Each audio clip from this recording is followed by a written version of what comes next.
14 black and 16 white balls. One ball is drawn at random. It is drawn at random. Its color is noted, ठीक, and kept aside, then a second ball is drawn. Find the probability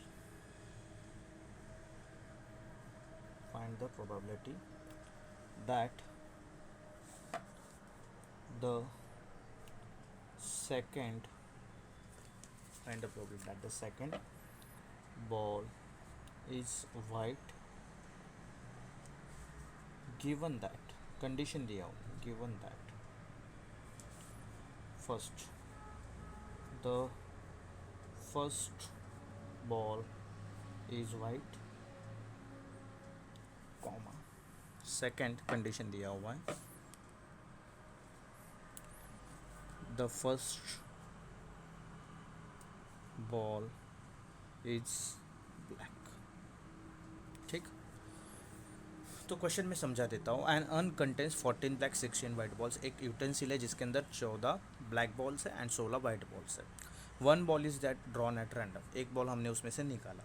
it's colour is noted. उसका colour हमने note किया. And kept aside. तो उसको हमने फिर से utensil में नहीं डाला, उसको क्या रखा, बाजू में रख दिया. ठीक है. Then a second ball is drawn. तो हमने फिर से दूसरा बॉल निकाला. अभी वो जो बॉल निकाला है तो क्या पूछ रहे हैं, find the probability that the second ball is white. जो सेकंड बॉल है वो क्या होना चाहिए, वाइट होना चाहिए. गिवन दैट जो फर्स्ट बॉल आपने निकाला था उसका कलर आपने नोट किया था. अगर the first ball is white तो क्या प्रोबेबिलिटी रहेगा, the first ball is black तो क्या प्रोबेबिलिटी रहेगा. ठीक है. अभी आप लोगों को इसको सॉल्व करना है. कैसे सॉल्व करेंगे अभी हम लोग,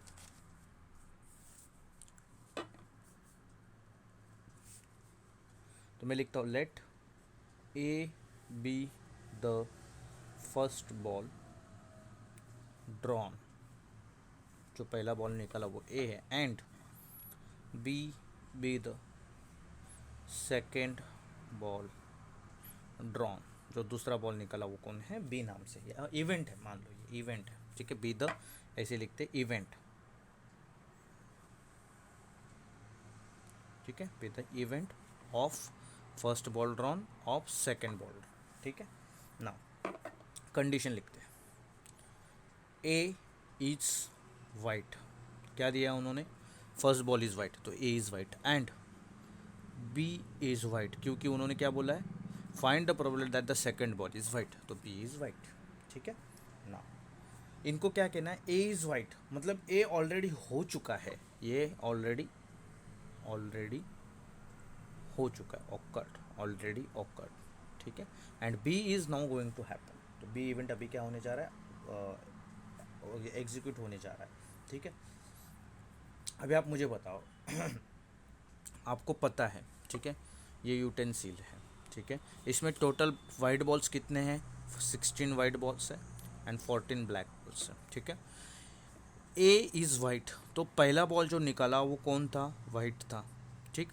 पहला बॉल कौन निकाला, वाइट निकाला. ठीक है. तो इसमें कितने बॉल्स बचेंगे, एक कम हो जाएगा, दैट इज़ 15, क्योंकि हम इसको फिर से इधर नहीं डालेंगे, इसको बाजू में रख रहे. ठीक. तो अभी आप जो बी इज़ वाइट बोल रहे हो वो कितने में से निकलेगा, 14 और 15 टोटल कितना हो जाएगा, 29. एंड 29 में से निकलेगा. एम आई राइट और रॉन्ग. 29 में से क्या होगा, वो बॉल हम निकाल सकते हैं. ठीक है. 29 में से. तो अपने को इसके बारे में नहीं सोचना है जो बॉल हमने ऑलरेडी निकाला. अभी सोचना किसके बारे में, इसके बारे में. ठीक है. तो यहाँ पे प्रोबेबिलिटी क्या हो जाएगा, probability of occurrence of B is white second ball when first ball already drawn. तो ये हो जाएगा, आप लोगों का ध्यान देना. क्या आएगा, टोटल कितने बॉल्स रहेंगे अपने पास, 29, क्योंकि एक ऑलरेडी निकाल रखा है.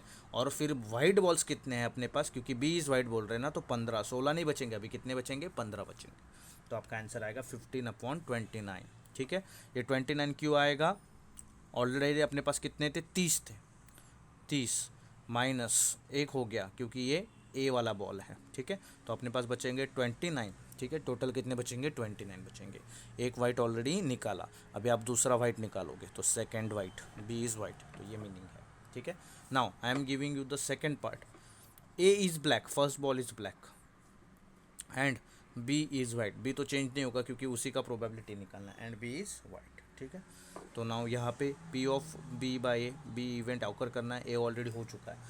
अभी यहाँ पे आपके पास यूटेंसिल है जिसमें 16 वाइट एंड 14 ब्लैक बॉल्स हैं। पहला आपने बॉल निकाला फर्स्ट, और ये क्या है, ब्लैक है। ठीक है, तो एक ब्लैक बॉल कम हो गया, तो कितने बचेंगे, 13। अभी आपके पास टोटल कितने, 16 + 13, 29 ही है। टोटल कितने, 29 ही रहेंगे।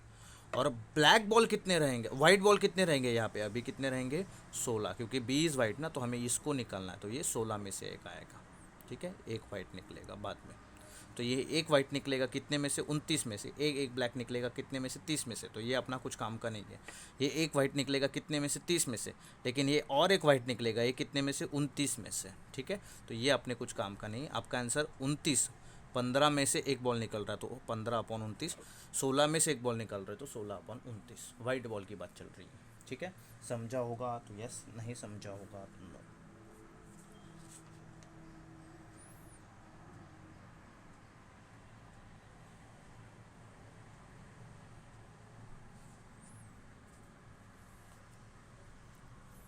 ठीक, और हम दो क्वेश्चन इससे रिलेटेड करते हैं।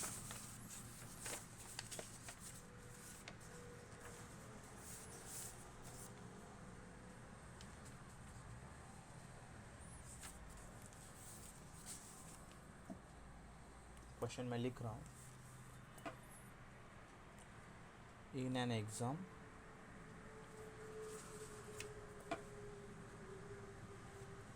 two problems were asked। दो क्वेश्चन पूछे गए। 35 स्टूडेंट्स सॉल्व प्रॉब्लम 1। 35% स्टूडेंट ने प्रॉब्लम 1 सॉल्व किया।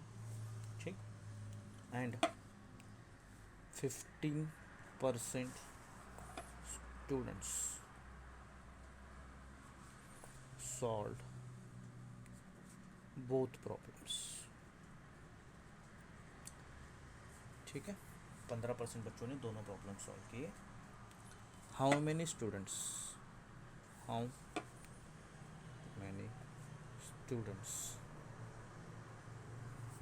solve how many students who solve the first problem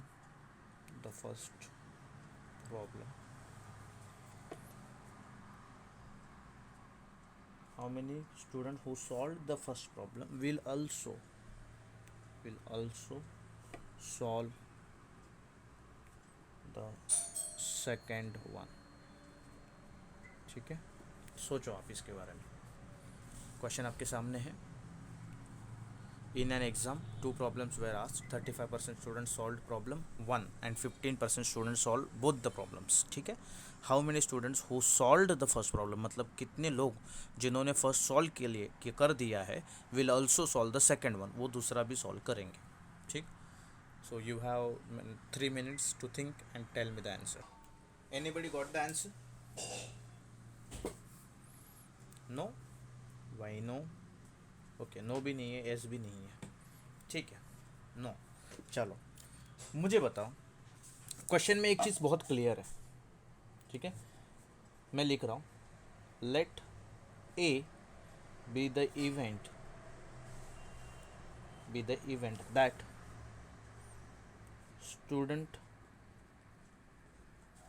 solve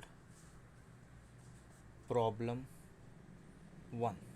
ठीक है, ए ऐसा इवेंट है जहाँ पे स्टूडेंट कौन सा प्रॉब्लम सॉल्व करेंगे, दे विल सॉल्व प्रॉब्लम 1। ठीक है, and B the event that student solve problem 2। उसने कौन सा प्रॉब्लम सॉल्व किया, दूसरा। क्वेश्चन के according therefore probability of A, मतलब A that is those who will solve problem 1, question में ऑलरेडी दिया है in an exam 2 problems were asked, 35 students solve problem 1, तो ये पी ऑफ ए मतलब क्या हो जाएगा 35%, और ये होता है 0.35, पी ऑफ ए क्या बन गया अपने लिए 0.35, ठीक है।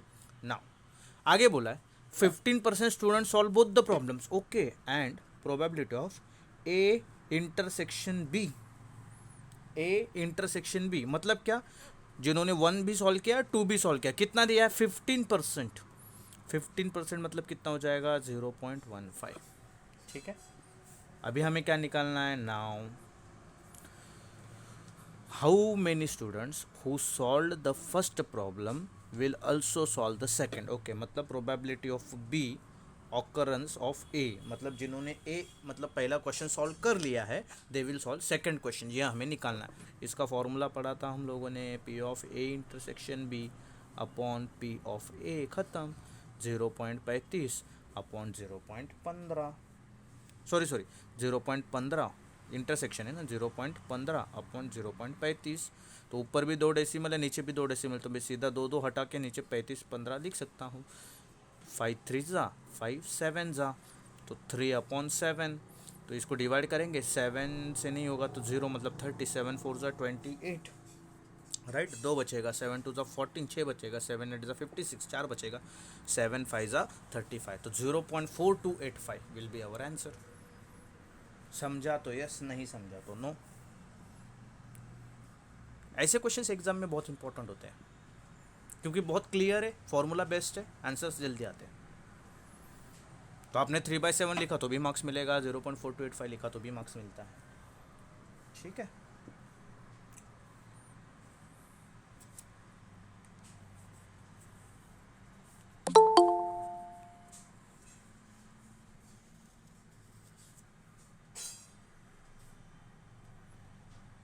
चलो अभी और एक क्वेश्चन मैं आप लोगों को देता हूँ, ठीक, ध्यान देना जरा क्वेश्चंस, आज तो क्वेश्चंस बहुत करेंगे मस्त, क्योंकि अभी इसके बाद क्या करना है, बेस थ्योरम करना है रे, वो बेस थ्योरम, ठीक है, वो चीज़ें addictions and all. 35 smoke in विच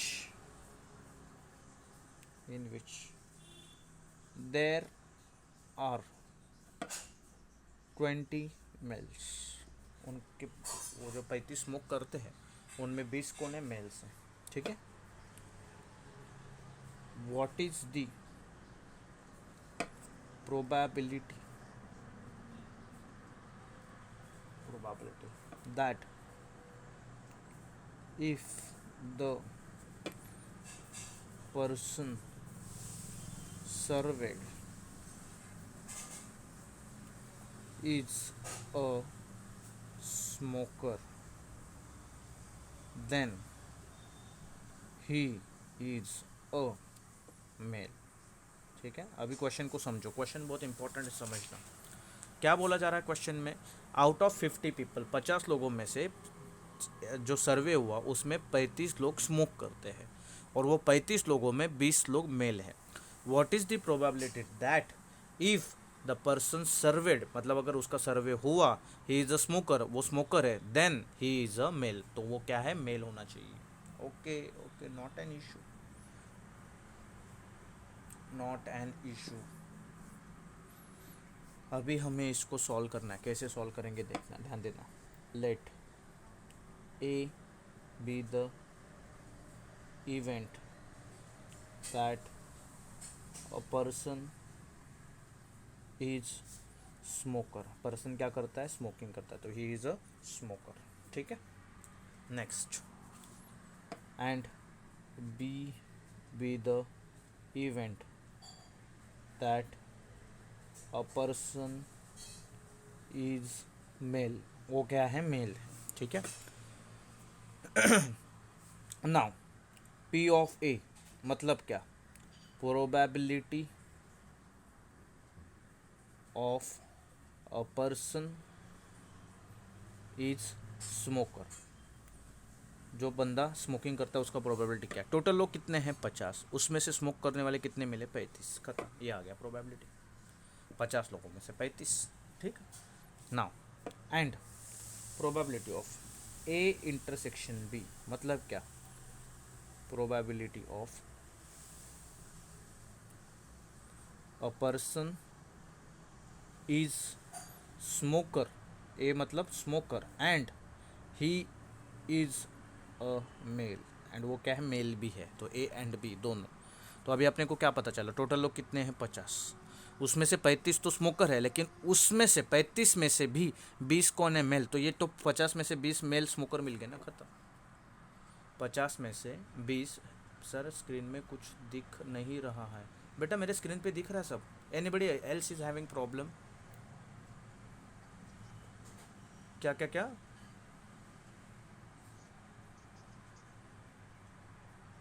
मेरे लैपटॉप में तो दिख रहा है बेटा, और किसी को कोई इशू है, please clarify, please clarify. Rohan, not an issue. Diwakar, no not an issue. Diwakar, ले, हाँ, एक काम करो ना, लेफ्ट हो जाओ, लेफ्ट हो जाओ, ठीक है, और फिर से ज्वाइन करने की कोशिश करो। ऐप वगैरह सब क्लोज कर देना और फिर ऐप ओपन करके फिर ज्वाइन करो, ठीक है। चलो, तो probability of A intersection B मतलब क्या है, स्मोकर भी है एंड मेल भी है, तो 50 में से 20, 50 में से 20 लोग कौन है, स्मोकर एंड मेल, ठीक है। अभी हमें क्या निकालना है, probability that if a person surveyed, अगर उसका सर्वे किया, and he is a smoker then he is a male, तो प्रोबेबिलिटी दैट, ठीक है, पर्सन बीइंग मेल, पर्सन क्या होना चाहिए, मेल होना चाहिए, एंड वो कौन है, स्मोकर, वो मेल होना चाहिए, लेकिन वो कौन है, स्मोकर, ठीक है। तो probability of B of A, formula वही रहेगा, P of A intersection B upon P of A. P of A कितना है, 35/50, P of sorry 20/50, P of A intersection B है, पी ऑफ ए है 35/50, ये कैंसिल हो जाएगा क्योंकि दोनों सेम सेम है नीचे नीचे, तो ये आएगा 20/35, 5 4 ज़ा 5 7 ज़ा, तो इट इज़ 4/7, दैट्स इट, खत्म।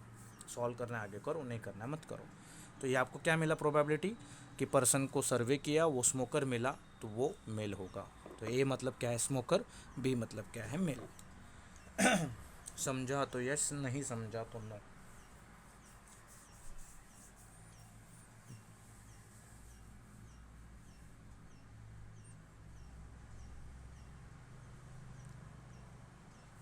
ठीक है, सो एक और क्वेश्चन करते थेरोटिकल, देन फिर आगे बढ़ते हैं, एंड फिर we will move towards some numerical related, directly numericals value दिए जाते हैं और आपको सॉल्व करना है वो क्वेश्चंस, ठीक है।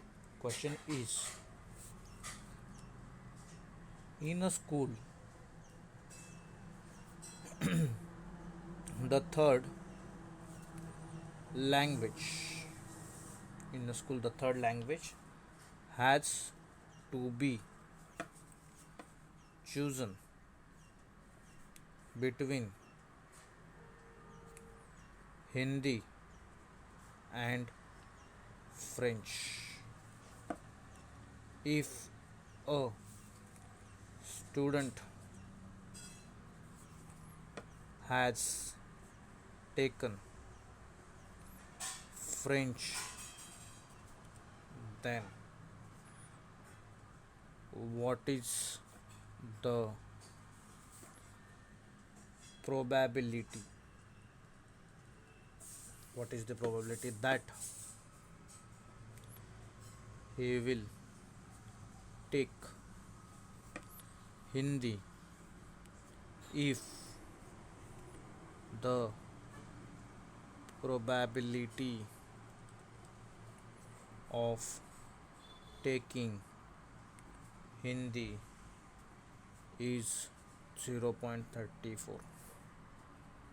क्वेश्चन बहुत क्लियर है। In a school the third language has to be chosen between Hindi and French, जो थर्ड लैंग्वेज होता है वो एक तो हिंदी होना चाहिए, फ्रेंच होना चाहिए। If a student has taken French, then अगर उसने फ्रेंच ले लिया, then what is the probability that he will take Hindi, तो वो हिंदी लेगा if the probability of taking Hindi is 0.34, ठीक है। पहली चीज़ यहाँ पे ध्यान देना, let A be the event that student will choose Hindi,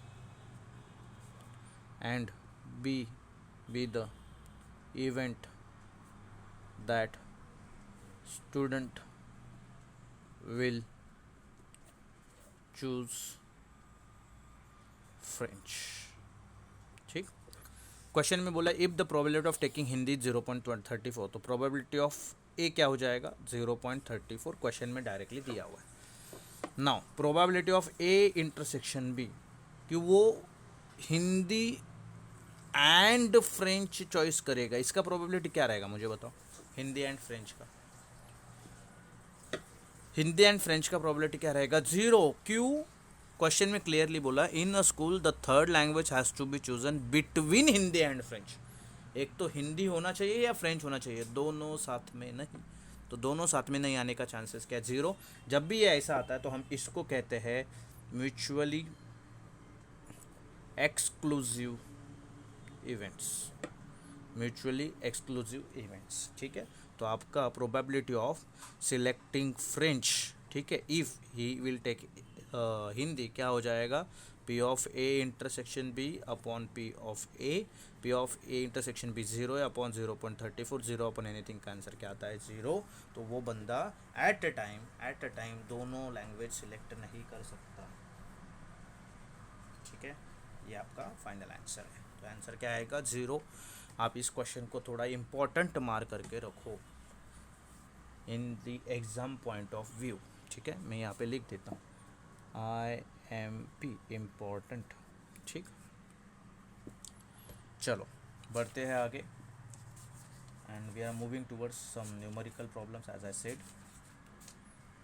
कौन से क्वेश्चंस करने हैं बता रहा हूँ, है 2-3 क्वेश्चन है जो हमें करने हैं इसमें से।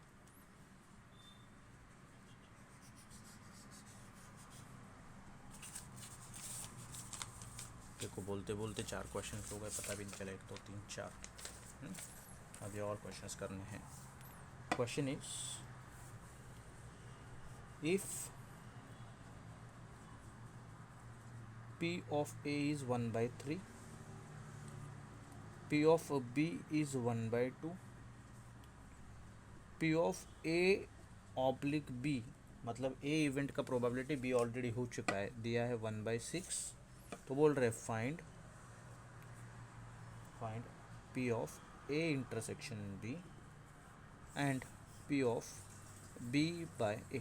अभी सिंपल है, ज़्यादा दिमाग ख़राब नहीं करने का, जो दिया है ना उससे स्टार्ट करते हैं। Since P of A oblique B, इसका फॉर्मूला क्या हो जाएगा, ऊपर तो इंटरसेक्शन ही आएगा, नीचे कौन आएगा जो नीचे वाला पार्ट है, that is P of B। P of A oblique B already देके रखा है 1/6 equals to P of A intersection B हमें निकालना है। P ऑफ B का वैल्यू दिया है 1/2। अभी ये 1/2 इधर डिवाइड है, उधर जाके मल्टीप्लाई करेगा तो कैसे दिखेगा 1/6 into 1/2 is equals to P of A intersection B। खत्म। तो ये 1 इंटू 1 इज़ 1, 6 2 ज़ा 12, तो ये आ गया मेरा P of A intersection B। Easy. ठीक, नाउ अभी P of B by A चाहिए। Okay, therefore now P of B by A, ये क्या हो जाएगा P of A intersection B upon जो नीचे है कौन है P of A। P of A intersection B कितना है 1/12, P ऑफ A कितना दिया है 1/3। ठीक है, तो अभी ये क्या होता है, ऊपर वाला पार्ट कट होता है, बट अभी इसको ऐसे नहीं लिखेंगे। अभी इसको कैसे लिखेंगे देखो, 1/12 इंटू जो नीचे है ऊपर जाएगा 3 जो है A बाई B, हमेशा याद रखो A by B upon C by D होता है ना, तो इसको लिखते A by B multiplied by D by C। ठीक है, तो ये जो 1/12 अपॉन 1/3 है, तो ये हो जाएगा 1/12 इंटू 3/1, 3 1 ज़ा 3 4 ज़ा, तो मेरा आंसर आएगा 1/4 P of B by A। समझा तो यस, नहीं समझा तो नो।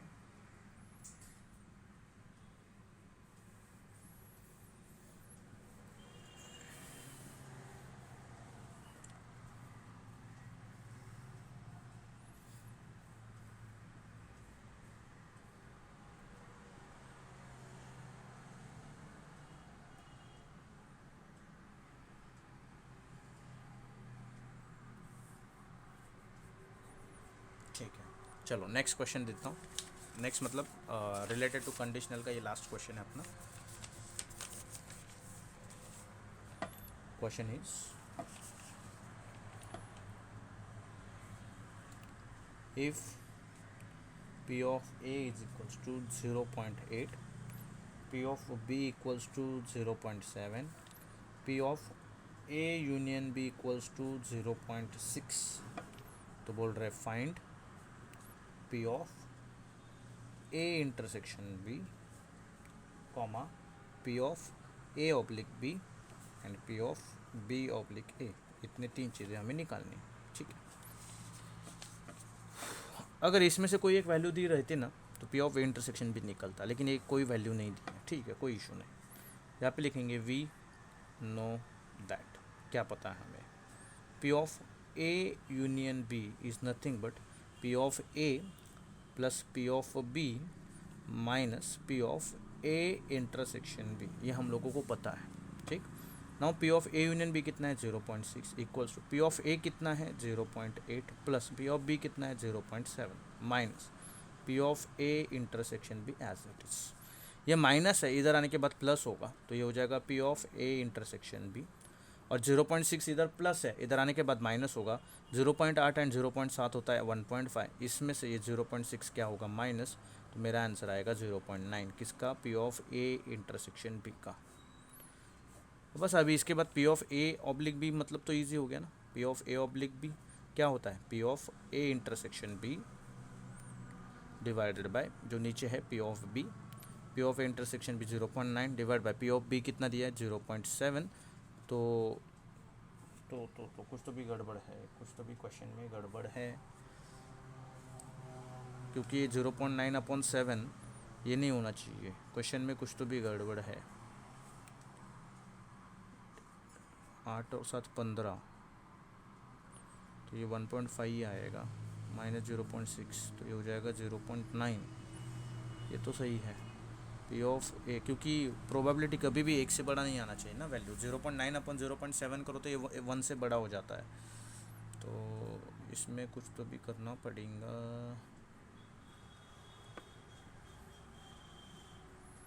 P ऑफ B का वैल्यू उससे ज़्यादा, 0.9 से भी ज़्यादा,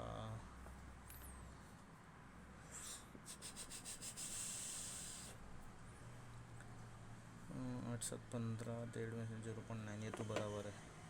ये इंटरेस्टिंग का P ऑफ B 0.9/0.7 गड़बड़ हो गई।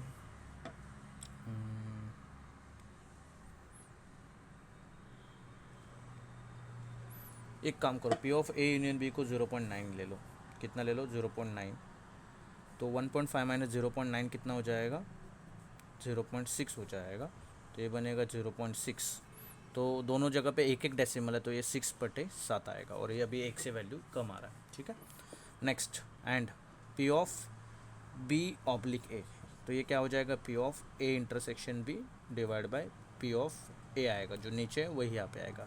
P of A intersection B कितना है 0.6 एंड P ऑफ B कितना है 0.8, तो ये हो जाएगा एक एक डेसिमल कैंसिल आउट हो जाएंगे, 6/8, 2 3 ज़ा 2 4 ज़ा, तो ये आएगा 3/4 और दैट इज़ 0.75। तो ये आ गया आपके 3 आंसर्स। समझा तो यस, नहीं समझा तो नो।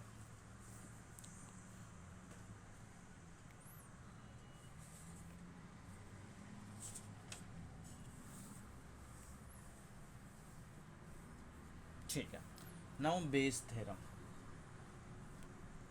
अभी ये बेस थ्योरम है ना, ये आपके कंडीशनल प्रोबेबिलिटी का ही पार्ट है, ठीक है, it is the part of conditional probability.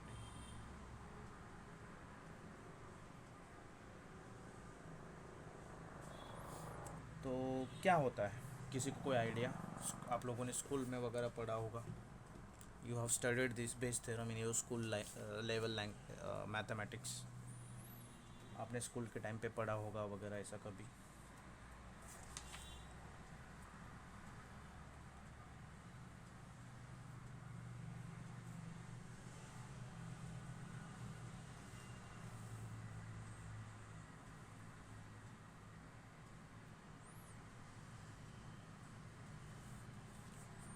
Anybody?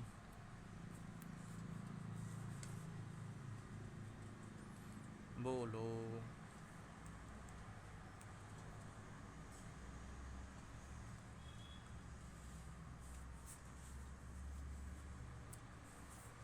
No reply. देखो बेस थ्योरम, ये जो बेस थ्योरम है it is related to your conditional probability, ठीक है, it is related to your conditional probability when you have some more number of events are there, ठीक है, which are related to each other। अगर एक से ज़्यादा events है या फिर उससे भी ज़्यादा इवेंट्स है और वो एक दूसरे से रिलेटेड है तो हमें बेस थ्योरम यूज़ करना होता है, ठीक है। तो हम क्या यूज़ करते हैं, बेस थ्योरम यूज़ करते हैं। तो अभी ये बेस थ्योरम का स्टेटमेंट क्या है, ध्यान देना, ठीक है। हमारे पास एक सैम्पल स्पेस है, यस, ठीक है, we have sample space, yes, ठीक। एंड उसके अंदर, इस सैम्पल स्पेस के अंदर वी हैव सम इवेंट्स, लेकिन एक ऐसे इवेंट्स है म्यूचुअली डिसजॉइंट, ठीक है, this are mutually disjoint events B1 B2, ठीक है, ये इवेंट्स है B3, this goes on till BK, ठीक है, ये इवेंट्स अपने पास है, ठीक है। यहाँ पे याद रखना BI मतलब B1 से लेके कुछ भी is not equals to zero, ये कभी भी ज़ीरो आना नहीं चाहिए, ये चीज़ को याद रखना है, ठीक है।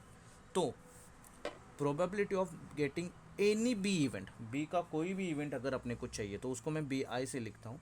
When A event is already occurred, A event already क्या है, हो चुका है, ठीक है। तो इसका बेस थ्योरम के अकॉर्डिंग आंसर क्या आएगा, ध्यान देना। प्रोबेबिलिटी ऑफ राइटिंग ए होने के चांसेस जब बी ऑलरेडी हो चुका है इनटू प्रोबेबिलिटी ऑफ बी वो इवेंट होने के चांसेस डिवाइडेड बाय ध्यान देना। तो अभी यहाँ पे आई लिखा है तो जो भी इवेंट B1 B2 B3 जो भी आपको चाहिए वही सेम चीज़ यहाँ पे आएगी। अगर आपको देखना है कि probability of happening event B2 when ए हो चुका है तो उसका आंसर आएगा प्रोबेबिलिटी ऑफ ए होने के चांसेस जब B2 हो रहा है इनटू प्रोबेबिलिटी ऑफ B2, ठीक। लेकिन नीचे जो आएगा वो हमेशा फिक्स रहेगा, probability of A/B1 into probability of B1, ठीक। देखो यहाँ पे मैं डिफाइन कर रहा हूँ हर एक, plus probability of A/B2 into probability of B2 and it goes on plus probability of A/BI, last event तक इनका एडिशन चलेगा इनटू प्रोबेबिलिटी ऑफ BI।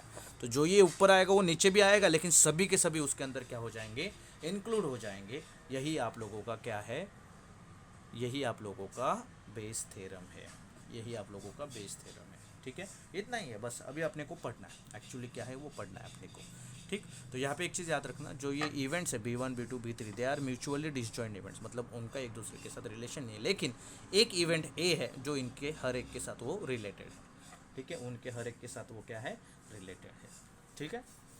एक ही एग्जाम्पल मस्त पढ़ेंगे क्योंकि बेस थ्योरम के क्वेश्चंस इतने बड़े हैं कि मैं ये डायग्रामेटिक फॉर्म में कन्वर्ट करेंगे। Suppose that one bag contains 3 blue and 4 grey balls and a second bag contains 5 blue and 3 grey balls. Okay, diagrammatic form में कन्वर्ट करते हैं। ये आपका बैग है, इसका नाम दे दो B1। ये दूसरा बैग है, इसका नाम दे दो B2, ठीक।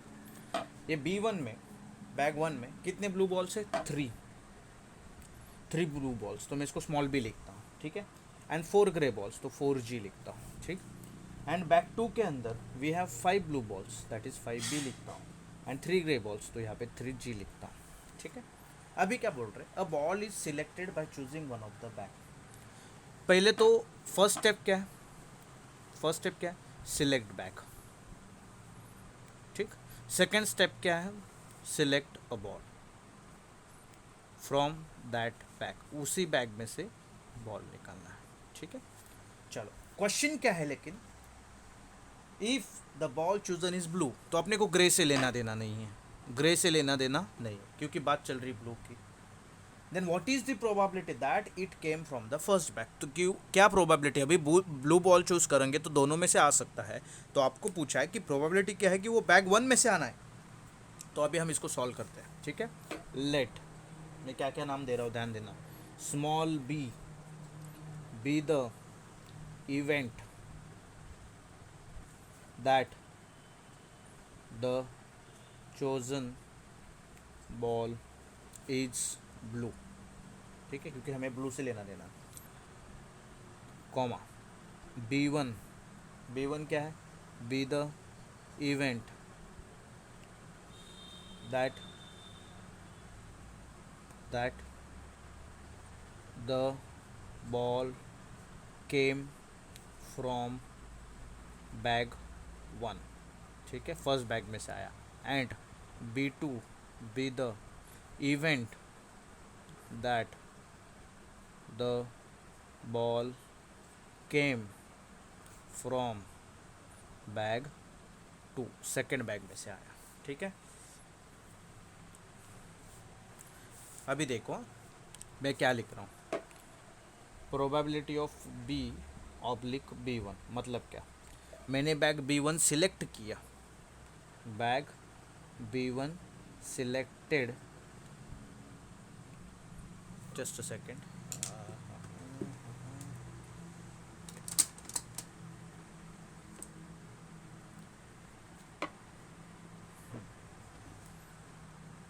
क्या ये बैग B1 सिलेक्टेड, ठीक, and the ball is blue, ठीक है, बैग B1 हमने सिलेक्ट किया और वो बॉल कैसे ब्लू है, ठीक है। अभी मुझे बताओ बैग B1 में टोटल बॉल कितने हैं, 3 + 4 7, एंड उसमें से ब्लू बॉल्स कितने हैं, 3, तो 7 में से 3, ये आपका क्या हो जाएगा, प्रोबेबिलिटी हो जाएगा। वैसे probability of getting blue ball from bag B2, तो अभी सेम चीज़ है, तो अभी बैग B2 में बॉल्स कितने हैं, 8, और उसमें से ब्लू कितने हैं, 5, ठीक है, तो 5/8, ठीक है।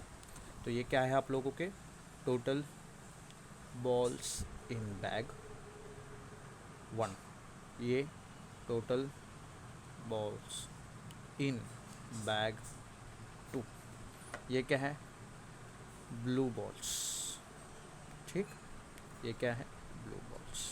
मैं पूरा वर्डिंग्स के साथ अच्छे से लिख के दे रहा हूँ, ठीक, ये आपको पता चल गया, ठीक। अभी आप लोगों को सिलेक्ट करना है बैग, तो प्रोबेबिलिटी ऑफ सिलेक्टिंग बैग 1 कितना रहेगा and probability of selecting bag 2 कितना रहेगा, तो 2 में से एक ही चांस है, क्योंकि एक ही एक बैग है, एक्चुअली 2 बैग्स है, ठीक है, लेकिन उसमें से बैग B1 कितना है, 1, यहाँ पे क्या है, 2 में से कितना बैग है, 1, तो प्रोबेबिलिटी ऑफ B1 कितना आएगा, एक बैग चॉइस किया 2 में से, प्रोबेबिलिटी ऑफ B2 कितना आएगा, एक बैग चॉइस किया 2 में से, ठीक है, 2 बैग में से एक एक बैग चॉइस करेंगे, तो दोनों क्या है, probability of B1 probability of B2, ठीक।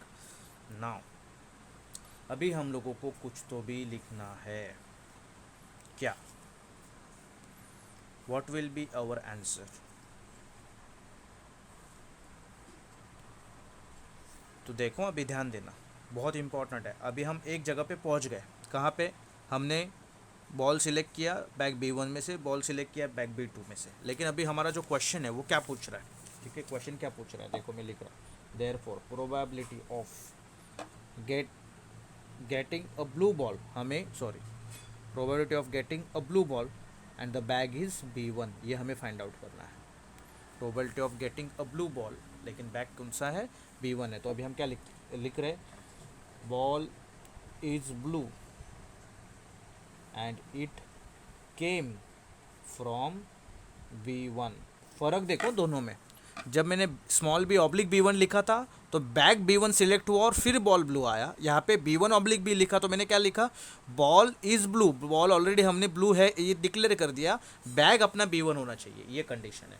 यूज़ करते हैं अपना बेस थ्योरम, क्या कहता है बेस थ्योरम, जो आपने यहाँ पे लिखा है उसका उल्टा करके लिखो, B/B1, जो नीचे है उसका प्रोबेबिलिटी लिखो, डिवाइडेड बाय कितने टोटल चीज़ें अपने पास, probability of ball selected from B1 into P/B1 plus probability of ball selected from B2 into probability of B2, बस 2 ही चीज़ें हैं, ये अपना थ्योरम है, थ्योरम में यही पढ़ा था ना हम लोगों ने।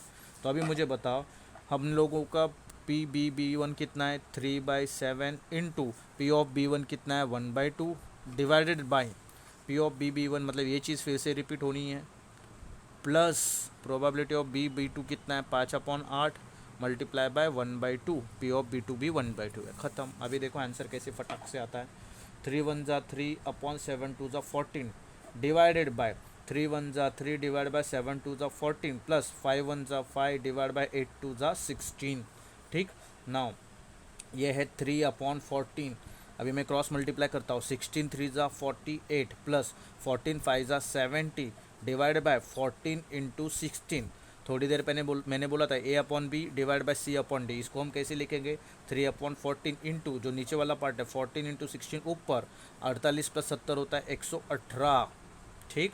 नाउ 14 दोनों जगह से क्या हो जाएंगे, कैंसिल। यहाँ पे 2 से डिवाइड करो, 2 5 ज़ा 10, 2 9 ज़ा 18, 2 8 ज़ा 16, 8 3 ज़ा 24/59। ठीक है, तो 24/59 कितना आंसर आएगा, ये करीबन 0.4 के आसपास आएगा। ठीक है, 24/59 कितना आएगा, 0.4 के आसपास आएगा। बस यही आप लोगों को क्वेश्चंस, ऐसे क्वेश्चंस को क्या करना है, सॉल्व करना है। ठीक है, तो समझा होगा तो यस, नहीं समझा होगा तो नो।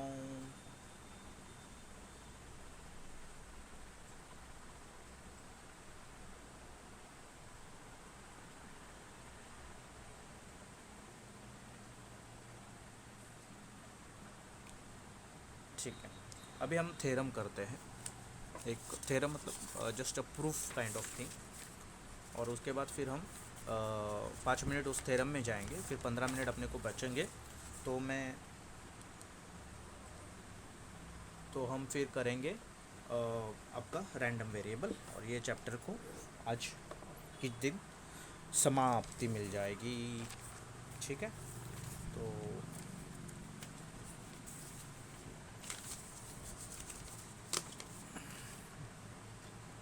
चलो, क्या है थ्योरम,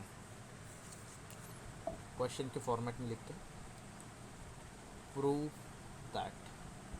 ठीक है, क्या प्रूव करना है आप लोगों को, first A intersection B union A intersection B complement का आंसर ए आता है। ठीक है, यह हमें प्रूव करना है। A intersection B union A intersection B complement का आंसर क्या आता है, ए आता है। ये आप लोगों को क्या करना है, प्रूव करना है। तो इसको हम कैसे प्रूव करेंगे, कैसे हम इसको प्रूव करेंगे, आप लोग मुझे बताओ कैसे आप प्रूव करोगे।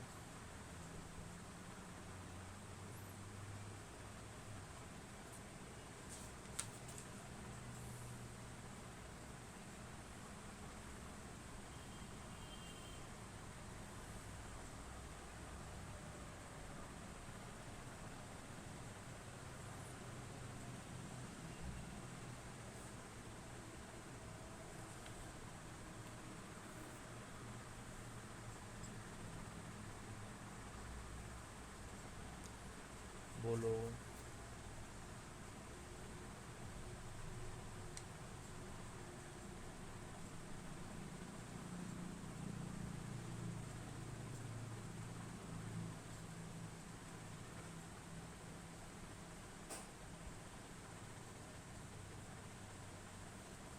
देखो ना, सिंपल है। ए के पास इंटरसेक्शन है, ए के पास इंटरसेक्शन है, बीच में अलग है। ठीक है, तो you all know D Morgan's law. तो क्या हो जाएगा, सॉरी डिस्ट्रीब्यूटिव लॉ। तो मैं लिखता हूँ left hand side equals to A intersection B union A intersection B complement. तो डी मॉर्गन्स डिस्ट्रीब्यूटिव लॉ से क्या हो जाएगा, ए इंटरसेक्शन कॉमन आ जाएगा, ए इंटरसेक्शन ए इंटरसेक्शन बचा क्या क्या, इधर बी, इधर है यूनियन, इधर बी कॉम्प्लीमेंट। तो ये आपका क्या आंसर हो जाएगा यहाँ पे, डिस्ट्रीब्यूटिव लॉ, डिस्ट्रीब्यूटिव लॉ।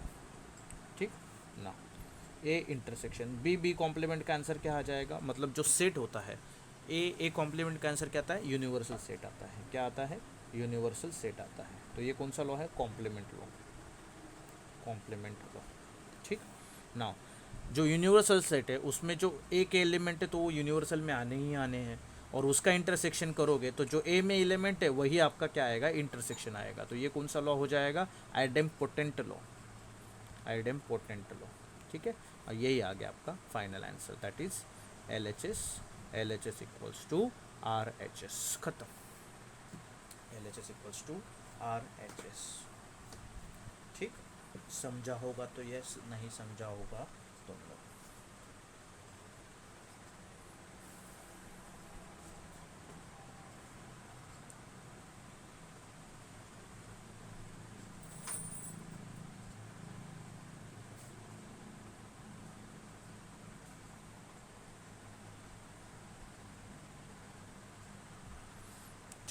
चलो आगे अभी मैं दूसरा क्वेश्चन करने जा रहा हूँ.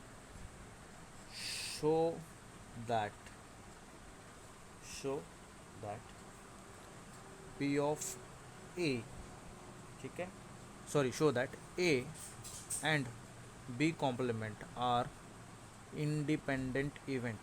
They are independent event if condition दे के रखी p of a intersection b plus p of a intersection b complement is equals to p of a. ये जो क्वेश्चन है ना, इसी का ये फॉर्मेट है, ठीक है. अभी ध्यान देना, स्टार्ट करता हूँ मैं इसको सॉल्व करना. Since p of a intersection b plus p of a intersection b complement is equals to p of a.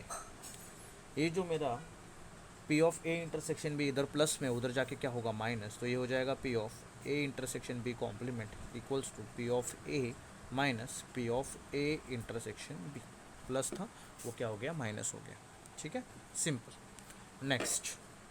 Next ध्यान देना, p of a minus p of a intersection b को मैं p of a into P of b लिख सकता हूँ, ठीक है. Because अगर मुझे दिखाना है a and b complement are independent, तो ऑब्वियसली a एंड b क्या रहेंगे, इंडिपेंडेंट. तो मैं यहाँ पे लिखता हूँ since a and b are independent. तो ये फॉर्मूला ही है उसी का, हमने पढ़ा भी था ये उस दिन कि p of a intersection b सीधा p of a into P of b आता है, ठीक. इसमें से मैं p ऑफ a को कॉमन निकालता हूँ, तो मेरे पास अंदर क्या बचेगा, 1 माइनस पी ऑफ b. और आप सबको पता है p of a into 1 minus P of b क्या हो जाता है, p ऑफ b का कॉम्प्लीमेंट. ये हमने पढ़ा है, 1 माइनस पी ऑफ b क्या बन जाएगा, p ऑफ b का complement. As p of a intersection b complement का answer p of a into P of b complement आता है, मतलब ये सेपरेट और ये सेपरेट हो जाता है मल्टीप्लिकेशन साइन के साथ. Therefore a and b complement are independent events. They are independent events, simple, ठीक. ये है आपका प्रूफ, ठीक है. तो जैसे a एंड b इंडिपेंडेंट है, a and b complement independent है, वैसे a कॉम्प्लीमेंट एंड b ये भी इंडिपेंडेंट रहेंगे, a complement and b complement भी इंडिपेंडेंट रहेंगे, याद रखना, ठीक है. अगर a एंड b इंडिपेंडेंट है तो उनके कॉम्प्लीमेंट्स भी एक दूसरे के इंडिपेंडेंट रहेंगे, कहीं पे भी डिपेंडेंसी देखने को मिलेगी नहीं, ठीक है. मतलब मैं कहना क्या चाहता हूँ वो लिख देता हूँ यहाँ पे, बहुत इंपॉर्टेंट है, exam point of view important. If A and B are independent, ठीक है, अगर ये इंडिपेंडेंट है तो इन दोनों के कॉम्प्लीमेंट्स भी इंडिपेंडेंट रहेंगे. ये दोनों का एक का कॉम्प्लीमेंट एंड दूसरा एज इट इज़ भी इंडिपेंडेंट, दूसरे का कॉम्प्लीमेंट एंड पहले का कॉम्प्लीमेंट दूसरा वो भी इंडिपेंडेंट रहेंगे, चारों के चारों इंडिपेंडेंट रहेंगे. समझा तो यस, नहीं समझा तो नो.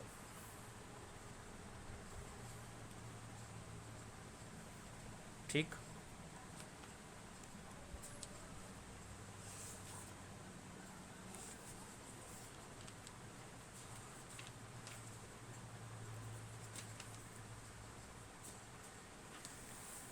अच्छा, now we are going to start random variable concept. random variable concept. आप लोगों ने रैंडम एक्सपेरिमेंट कंसेप्ट जाना था, आप लोगों ने कौन सा कंसेप्ट जाना था, रैंडम एक्सपेरिमेंट. बस ये रैंडम वेरिएबल उसी की तरह है. रैंडम वेरिएबल कैसा है, उसी की तरह है. रैंडम मतलब एनी वैल्यू एंड वेरिएबल मतलब जो वेरी होता है. तो इसको हम मोस्टली कैपिटल एक्स से दिखाते हैं. कैसे दिखाते हैं, कैपिटल एक्स से, ठीक है. तो ये एक्स मतलब क्या, रैंडम वेरिएबल मतलब क्या, ये आउटकम है, आउटकम्स, या फिर आप इसको कह सकते हो एक्सपेरिमेंटल वैल्यूज़. एक्सपेरिमेंटल वैल्यूज़ किसका, रैंडम एक्सपेरिमेंट का. ये किसका है, रैंडम एक्सपेरिमेंट के आउटकम के वैल्यूज़ है, रैंडम एक्सपेरिमेंट के, ठीक है. और वो अलग अलग आते हैं, इसके लिए उसका नाम रैंडम वेरिएबल. एक आता है क्या रैंडम वेरिएबल का वैल्यू, जैसे आपने कोई भी कॉइन को टॉस किया, हेड एंड टेल आएगा, ठीक है. अभी मैं यहाँ पे एग्जांपल दिखता हूँ, कॉइन टॉस्ड, ठीक है. तो यहाँ पे क्या क्या आएगा, हेड आएगा, टेल आएगा, तो ये हो जाएगा x1, ये हो जाएगा x2, ख़त्म. रैंडम वेरिएबल इसको कहते हैं. हम क्या करते हैं, हेड एंड टेल की जगह पे x1 एंड x2 यूज़ करेंगे. अभी यहाँ पे दो ही है, इसके लिए ईजी है, लेकिन जब दो से ज़्यादा चीज़ें अपने पास आती है तो क्या हो जाता है, we have to give them the names, ठीक है। तो ये चीज़ है आपकी रैंडम वेरिएबल्स। अभी रैंडम वेरिएबल्स के दो टाइप है, एक होता है डिस्क्रीट रैंडम वेरिएबल, ठीक, एंड दूसरा होता है कंटिन्यूस रैंडम वेरिएबल, ठीक है। अभी डिस्क्रीट रैंडम वेरिएबल्स में क्या होता है, यू गेट डिस्टिंक्ट वैल्यूज। कौन से वैल्यूज मिलते हैं, डिस्टिंक्ट वैल्यूज। मतलब क्या, 0 1 2 3 4 ये वैल्यूज आपको कहाँ मिलते हैं, डिस्क्रीट रैंडम वेरिएबल में, ठीक है। तो ये इसको हम कह सकते हैं काउंटेबल नंबर्स। क्या कह सकते हैं इसको हम, काउंटेबल नंबर्स। इनको क्या कह सकते हैं हम, काउंटेबल नंबर्स कह सकते हैं, ठीक है। तो ये आपको क्या करना है, काउंट करना है। और this are finite values. Countable है मतलब ये क्या रहेगा, फाइनाइट रहेगा, इनफाइनाइट नहीं रहेगा। दिस इज फाइनाइट, ठीक है। अगर आपको एग्जांपल चाहिए तो we can have the example number of days in a week, number of days in attendance of the student, ठीक है। इसका एग्जांपल चाहिए डिस्क्रीट रैंडम वेरिएबल का, for example number of days in a week, ठीक। या week की जगह एक काम करो, number of days in a month. किसी में 28 आते हैं, किसी में 29 आते हैं, किसी में 30 है, किसी में 31 है। तो this are discrete values, this are discrete values, ठीक है। तो ये आपका डिस्क्रीट रैंडम वेरिएबल है। एक होता है कंटिन्यूस रैंडम वेरिएबल। ये क्या होता है, कंटिन्यूस रैंडम वेरिएबल। कोई बता पाएगा क्या रहेगा फिर ये,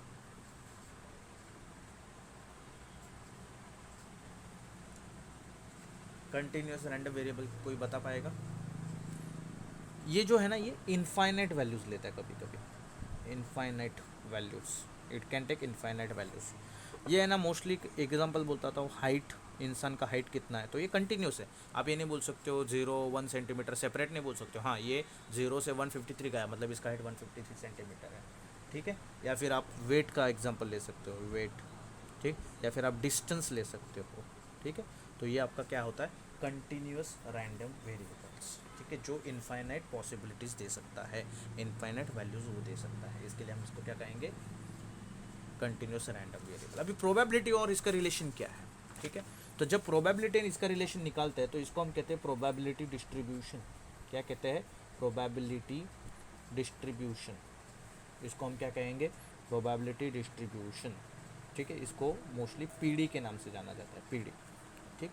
नाउ ये प्रोबेबिलिटी डिस्ट्रीब्यूशन मतलब क्या, प्रोबेबिलिटी डिस्ट्रीब्यूशन में you have discrete random variables, ठीक है। प्रोबेबिलिटी डिस्ट्रीब्यूशन में you have discrete random variables which are linked to different probabilities, ठीक है। जो आपका कोई probabilities of one random experiment, एक रैंडम एक्सपेरिमेंट की जितने भी अलग अलग प्रोबेबिलिटीज होंगी वो आप क्या नाम से जानते हो, उसको डिस्क्रीट रैंडम वेरिएबल के नाम से जानते हो, ठीक है। तो इसको प्रोबेबिलिटी डिस्ट्रीब्यूशन को कभी कभी प्रोबेबिलिटी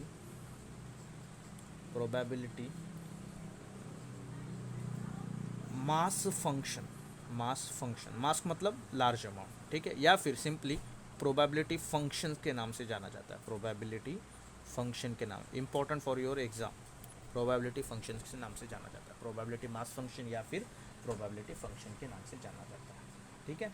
और यहाँ पे एक चीज़ याद रखना, जितने भी एक ही रैंडम एक्सपेरिमेंट की प्रोबेबिलिटीज़ है, मान लो आपके पास 10 प्रोबेबिलिटीज़ है, 20 है, तो ये सब प्रोबेबिलिटीज़ का मिला के जो आंसर आएगा, मैं पी के लिख रहा हूँ तो हमेशा 1 आएगा। One of the most important thing, एक ही रैंडम एक्सपेरिमेंट के अलग अलग प्रोबेबिलिटीज़ आएंगे, लेकिन हर प्रोबेबिलिटी का जब आप एडिशन करते हो तो वो कितना आना चाहिए, 1 आना चाहिए, वो कितना आना चाहिए, 1 आना चाहिए, ठीक है। नाउ इसका मैं एक एग्जांपल लेता हूँ, सीधा क्या ले लेता हूँ, एक एग्जांपल लेता हूँ, ठीक। एग्जांपल के तौर पे क्या ले सकते हैं,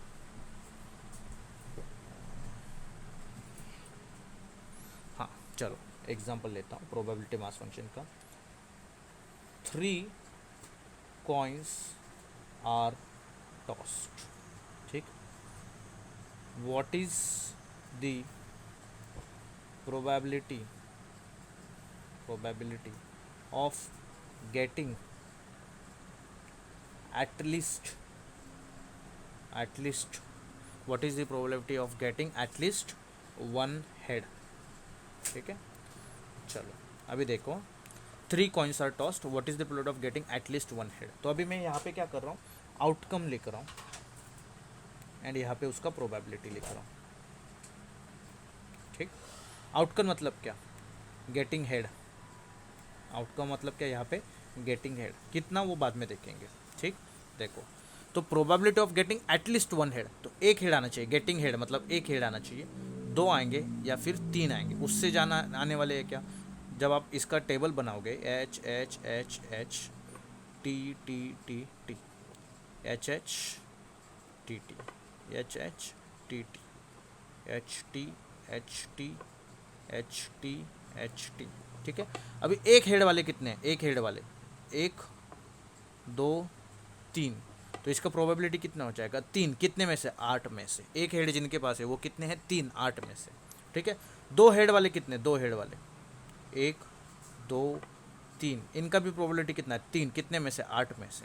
एंड 3 हेड वाले कितने, 1, तो 1 कितने में से, 8 इसमें। तो एक मतलब क्या, हैविंग 1 हेड, यहाँ पे 2 हेड, यहाँ पे 3 हेड। तो यही तो आपका एटलीस्ट वाला कंसेप्ट है, यही तो आपका क्या है, एटलीस्ट वाला कंसेप्ट है। ठीक, तो लास्ट टाइम हम लोगों ने एक क्वेश्चन सॉल्व किया था related to this, let me check, उसमें आया है क्या ये, elementary compound probability of getting at least 1 head, एक क्वेश्चन सॉल्व किया था, addition theorem, 2 dice are rolled, A and B का values, and unbiased is tossed thrice. Okay, हाँ, तो उसका आंसर कितना आता है, 7/8। अभी मुझे इसको क्या करना है, सिर्फ ऐड करना है। तो final probability of getting heads at least 1 head क्या आएगा, probability of getting 1 head plus probability of getting 2 head plus probability of getting 3 heads, that is 3/8 plus 3/8 plus 1/8। तो ये हो जाएगा 8 बेस में है, 3 + 3 6 और 1 7, सेम आंसर आ रहा है। देखो यहाँ पे मैं दिखा रहा हूँ। ठीक है, देखो ये क्वेश्चन उधर उस दिन सॉल्व किया था, ये मेथड से आंसर कितना है, 7/8।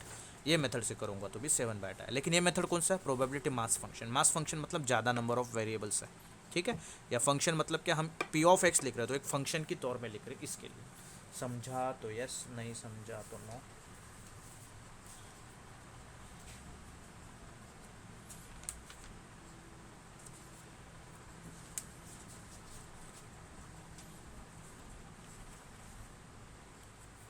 ठीक, तो आगे बढ़ते हैं।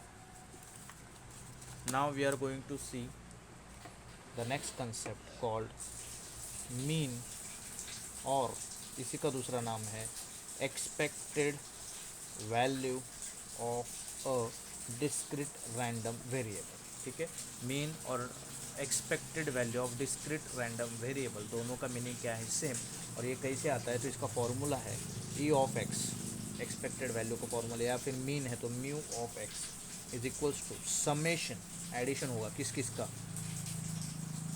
X I. ठीक है, X I into P of X I. ठीक है, तो इनका क्या होगा, एडिशन होगा। अभी मैंने जो एग्जांपल लिया उसी के तौर पे बात करता हूँ, कहाँ गया, यहाँ पे। तो ये क्या था, आप लोगों का एक्स आई था और ये था आपका पी ऑफ एक्स आई। बस इनको मल्टीप्लाई करो, उनको ऐड करो। तो मैं सेम एग्जांपल ले रहा हूँ। ठीक है, 3 कॉइन्स टॉस्ड, सेम एग्जांपल। तो क्या आएगा यहाँ पे, आपका एक्स आई एंड देन उसका प्रोबेबिलिटी ऑफ एक्स आई। ठीक, तो एक हेड आएगा, 2 हेड आएगा, 3 हेड आएगा। प्रोबेबिलिटी कितना है इसका, 3/8, इसका है 3/8, इसका है 1/8। तो मेरा जो expected value E of x क्या आएगा, देखो 1 × 3/8 इन दोनों का मल्टीप्लिकेशन, प्लस 2 × 3/8 इन दोनों का मल्टीप्लिकेशन, प्लस 3 × 1/8। ठीक, तो 1 × 3 is 3/8 plus 3 2 is 6/8 plus 3 1 is 3/8। नीचे बेस से में तो 8, 6 3 is 6 plus 3 9 plus 3 12, 4 3 is 4 2 is, तो ये आएगा 3/2। It is not the probability, इसका आंसर एक से ज़्यादा हो सकता है। It is not the probability, तो आंसर क्या आएगा 1.5। तो आपका एक्सपेक्टेड वैल्यू क्या आएगा, गेटिंग एटलीस्ट 1 हेड। ठीक है, ये क्या है आप लोगों का expected value of getting at least 1 head, कितना आ रहा है वो 1.5 आ रहा है। कितना आ रहा है? 1.5। It can be any value, ठीक है, उसको कोई रेस्ट्रिक्शन नहीं है, 0 के 1 के बीच में ही आए, ठीक है। तो ये था आपका conceptual part of random variable and expected value, ठीक है। इससे ज़्यादा इसमें अपने को कुछ पढ़ने का नहीं है, समझा होगा। कितना बाकी बेटा? हो गया almost done. Just a second, let me take the attendance. ठीक है, हो गया बेटा सुजीत, हो गया, ख़त्म हो गया। क्या हुआ? आपको जाना है कहीं पे? बस अभी, क्योंकि इसमें ज़्यादा कंसेप्चुअल पार्ट जो था उतना कवर हो गया, न्यूमेरिकल से बस, बट वो तो मैक्सिमम जो इंपॉर्टेंट न्यूमेरिकल से वो कवर अप हो गया, ठीक है। अटेंडेंस भी हो चुका है। अगर हो सके तो आज शाम को 4 या 5 बजे हम लेक्चर रखने की कोशिश करेंगे to finish the counting related chapter, ठीक है। तो ये प्रोबेबिलिटी मेरी ओर से पूरा हो चुका है, ठीक, प्रोबेबिलिटी चैप्टर फिनिश कंप्लीट, ठीक। तो if you have any doubt you can ask, otherwise you can leave.